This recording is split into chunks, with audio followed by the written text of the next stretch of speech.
మాతృదేవోభవ, పితృదేవోభవ. ఇప్పుడు మనము ఆగస్టు నెల మొత్తం 2025 గోచార ఫలితాలు చెప్పుకునేటువంటి ప్రయత్నం చేద్దాము. ముఖ్యంగా ఈ ఆగస్టు నెలలో అంటే ఈ శ్రావణ మాసంలో ఎక్కువగా వచ్చేటటువంటి పండగలు ఏమిటి అది తెలుసుకునే ప్రయత్నం చేద్దాం. మొట్టమొదటిగా ఆ 8వ తారీఖున వరలక్ష్మి వ్రతం అని చెప్పేసి ఒక వ్రతం ఉన్నది. ఆ వ్రతం వరలక్ష్మి వ్రతం ఆడవాళ్ళు చాలా చాలా చాలా ప్రాధాన్యతనిచ్చి ఆ వరలక్ష్మి వ్రతం చేసుకుంటారు. దాని గురించి మీకు ప్రత్యేకించి చెప్పక్కర్లేదు. అందరూ కూడా ఎంతో కొంత వారి శక్తిని మేరకు అరగ్రాము దగ్గర నుంచి ఒక 5 గ్రాముల వరకు కూడా లక్ష్మీ దేవి యొక్క రూపు కొనుక్కొని దాన్ని పూజ చేసి అవి వరలక్ష్మి వ్రతానికి ఆ వరలక్ష్మీదేవి మెడలో వేసి తర్వాత తదుపరి తీసుకుని పూజ అయిపోయినంతరం వారి యొక్క మెడలో కట్టుకుంటూ ఉంటారు.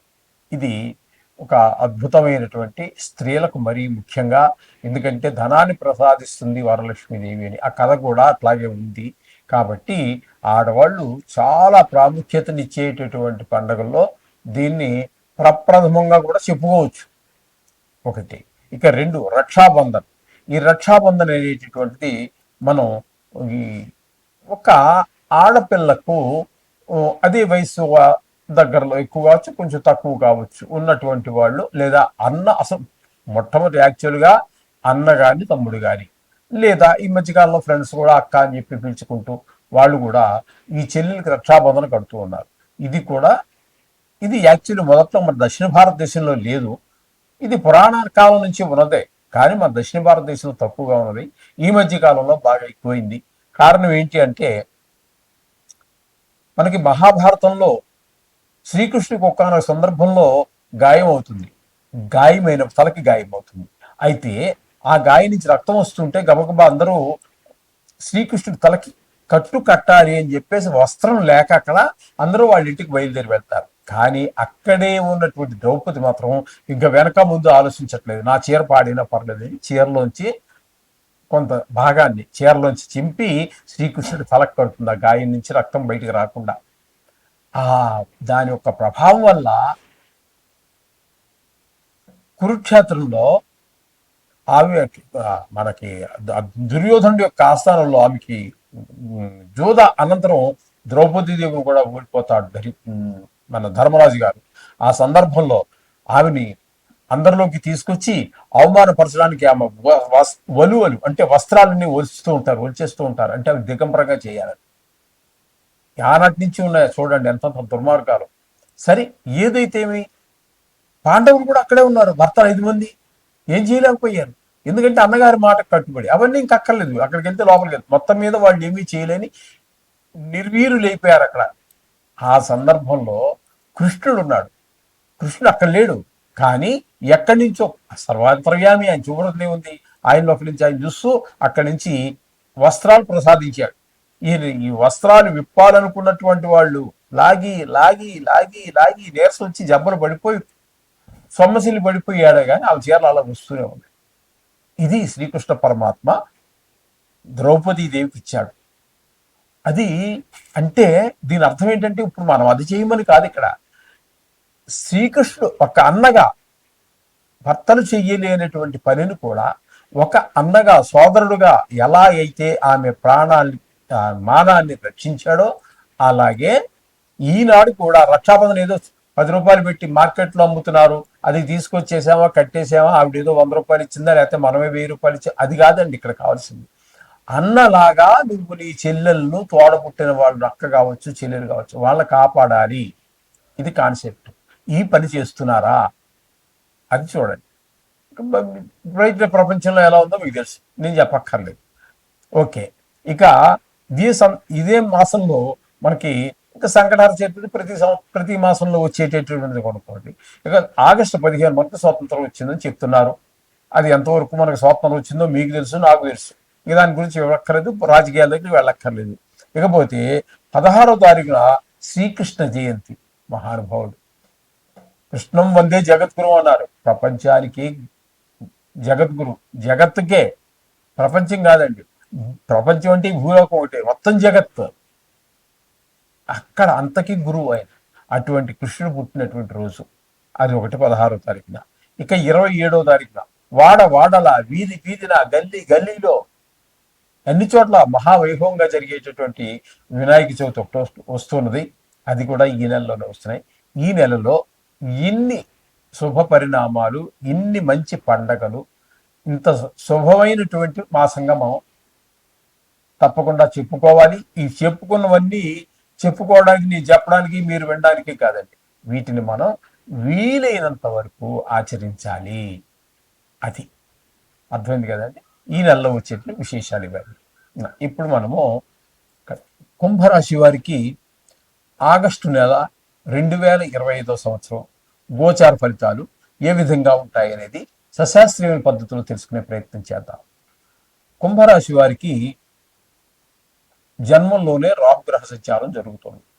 రాహుగ్రహ సంచారము జన్మంలో శుభ ఫలితములను ఇవ్వజాలదు. కాబట్టి ఇక్కడ కుటుంబంలో అల్లకల్లోలంగా ఉండటము, ఏ ఒక్కరూ సంతోషంగా లేకపోవటం, అలాగే చీమలు కావచ్చు, దోమలు కావచ్చు, తేళ్లు జెర్రులు కావచ్చు, బల్లులు కావచ్చు, బొద్దింకలు కావచ్చు, ఇట్లాంటి విషక్రిముల ద్వారా కూడా కొంత చికాకు కలిగేటువంటి అవకాశం ఉన్నది. చేత అన్ని దుష్టాలోచనలు, దురాలోచనలు, వనికిరానివి, కొంత అన్ని నీచ పనుల మీద దృష్టి మళ్ళటము లాంటివన్నీ కూడా జరిగే అవకాశం ఉంటుంది. అలాగే వీరికి ఏలినాటి శని కూడా జరుగుతూ ఉన్నది. మామూలుగా ద్వితీయ స్థానంలో శని సంచారం వల్ల ఆయన ఏం చేస్తున్నారు, ద్వితీయ స్థానంలో ఉన్నటువంటి శని వక్రగతి మార్గంగా ఆయన కూడా జన్మలో ప్రవేశిస్తూ ఉన్నారు. కాబట్టి జన్మల్లోనే రాహుతో పాటు శని కూడా ఉండడం జరుగుతుంది. కాబట్టి ఇక్కడ రాహుకి అగ్నికి ఆజ్యం తోడైనట్టు, లేకపోతే గాలి తోడైనట్టు అంటారు చూడండి, అగ్నికి తోడైనట్టు అంటారే, అదేవిధంగా రాహుకి సరిసమానమైనటువంటి ప్రభావం కలిగినట్టు శని కూడా ఇక్కడ జన్మంలో ప్రవేశించడం ద్వారా ఇద్దరు పోటీపడి కుంభరాశి వారికి మా ఒక దురాలోచనలు, దుష్టాలోచనలు, ఇంట్లో అల్లకల్లోలం, ఇవన్నీ కూడా ఆ మనిషి ఇప్పుడు అల్లకల్లోలంగా ఈ 4 రోజులు ఉండేటువంటి అవకాశం మనకి ఆ శని రాహుల వల్ల కలుగుతూ ఉందండి. ఇందులో సందేహం లేదు. ఈ విధమైన దుష్పరిణామాలు కలుగుతూ ఉన్నాయి ఇద్దరి వల్ల కూడా. మళ్ళీ ఈ శని ప్రభావం అయిపోయిన తర్వాత ద్వితీయ స్థానంలోకి వెళ్ళిపోతాడు. అప్పుడు ఇచ్చే ఫలితాలు వేరుగా ఉంటాయి. ఇక్కడ మాత్రం జన్మల్లోనే ఉన్నారు కాబట్టి ఒకే దాని మీద ఇద్దరు దృష్టి పెట్టేశారు. అది కొంచెం ఇబ్బందికరం. ఇప్పుడు రెండు, ఇక్కడ ఈయన అపకారం చేస్తాడు, అక్కడ విడిపోతే అంటే ఈ రుజుమార్గంలోకి వెళ్ళిన తర్వాత అక్కడ పరిస్థితులు అప్పుడు అలా ఉంటాయి అనమాట. ఇక్కడ వచ్చే ఇప్పుడు ఏమవుతుందంటే, ఇక్కడ ఈ కుంభరాశి వారికి పంచమ స్థానంలో గురు సంచారం.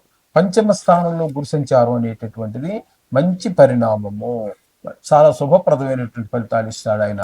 5వ స్థానం కాబట్టి సంతానం మంచి చదువు మీద దృష్టి పెట్టడం, మంచి మార్కులు తెచ్చుకోవటం, మంచి స్నేహం చేయటము, అలాగే వాళ్ళు వివేకంగా ప్రవర్తించటము, వాళ్ళు చూసి మనకి సంతోషం కలిగే విధంగా వాళ్ళు ప్రవర్తించడము ఇత్యాదులన్నీ వాళ్ళు రాణిస్తూ ఉంటారు.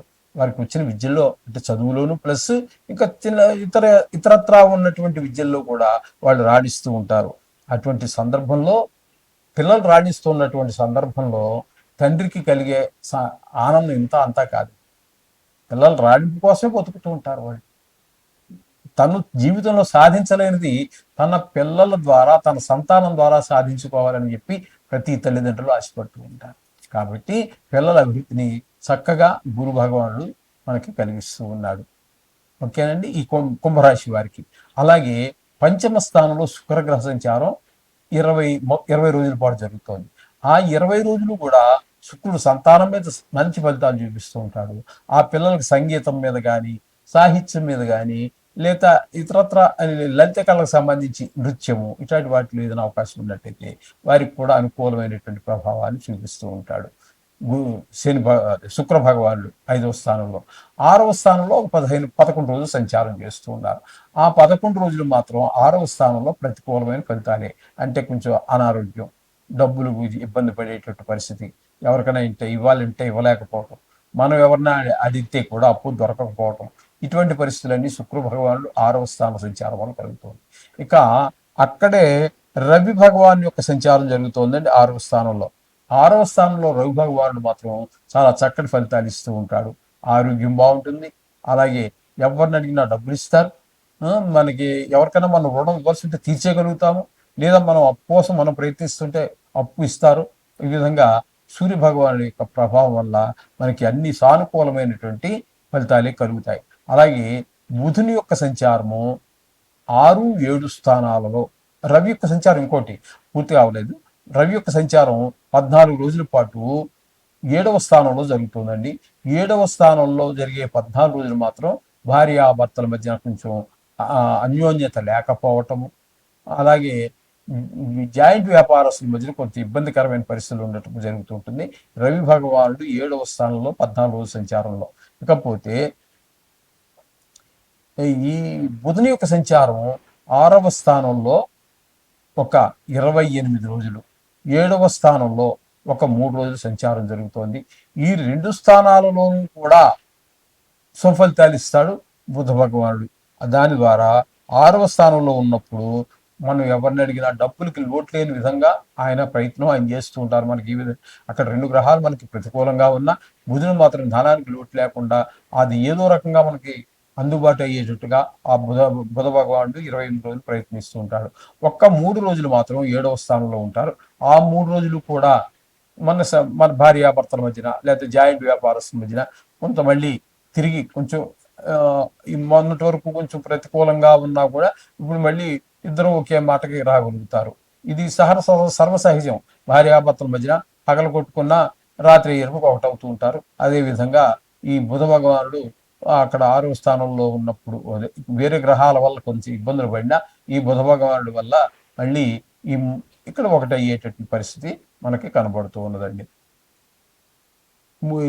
ఇకపోతే కేతు యొక్క సంచారం 7వ స్థానంలో, ఇది వాళ్ళిద్దరిని బాగా భార్యాభర్తల మధ్యన వాళ్ళ మధ్యన ఇబ్బందులు కలిగించే పరిస్థితి అంతా కనిపిస్తూ ఉన్నది. ఇకపోతే కుజుని యొక్క సంచారం 8వ స్థానంలో జరుగుతున్నది. 8వ స్థానంలో కుజు సంచారము వాంఛనీయము కాదు. ఏంటంటే కొంచెం పెద్దవాళ్ళు ఎవరన్నా ఉన్నట్టయితే వాళ్ళ మీద పెద్ద శ్రద్ధ తీసుకోవాల్సిన పరిస్థితి, కొంతమంది ఉద్యోగ విషయంలో డిస్మిస్ అవటమో లేకపోతే సస్పెండ్ అవటమో లాంటి పరిస్థితులు ఉంటాయి. అలాగే పెద్ద కష్టం వచ్చేటువంటి ఏర్పాటు ఉంటుంది. పెద్ద కష్టం వచ్చేటువంటి అవకాశాలు ఉంటాయి. హఠాత్తుగా ధన నష్టం జరిగే అవకాశం ఉంటుంది. కలహాలు అయ్యే అవకాశం ఉంటుంది. అలాగే పరాభవం అయ్యేటువంటి అవకాశం కూడా మనకి కనిపిస్తున్నది కేతు యొక్క 8వ స్థాన సంచారం వల్ల. మొత్తం మీద ఈ రాశి వారికి, ఈ కుంభరాశి వారికి గురువు, రవి, అలాగే బుధుడు 3 గ్రహాల యొక్క అనుకూలత మనకి స్పష్టంగా గోచరిస్తూ ఉన్నది. అంటే యావరేజ్గా ఉన్నట్టుగా మనం అనుకోవచ్చు. చేత కొన్ని గ్రహాలు ప్రతికూలత ఉంది కాబట్టి వారు ఏ గ్రహాల అనుకూలత లేదు, ఏ విషయాలు అనేది గ్రహించుకుంటూ దానికి తగిన ప్రయత్నం మీరు చేస్తూనే భగవంతుని ప్రార్థించండి. రోజు నవగ్రహాలను ప్రార్థించండి. అది మీకు ఆ ప్రతికూలంగా ఉన్నటువంటి ఆ సానుకూలంగా ఉన్నటువంటి గ్రహాలు మరింత రెట్టింపు ఫలితాన్ని ఇచ్చేటువంటి అవకాశం గోచరిస్తూ ఉన్నది. సోహం భూయాత్.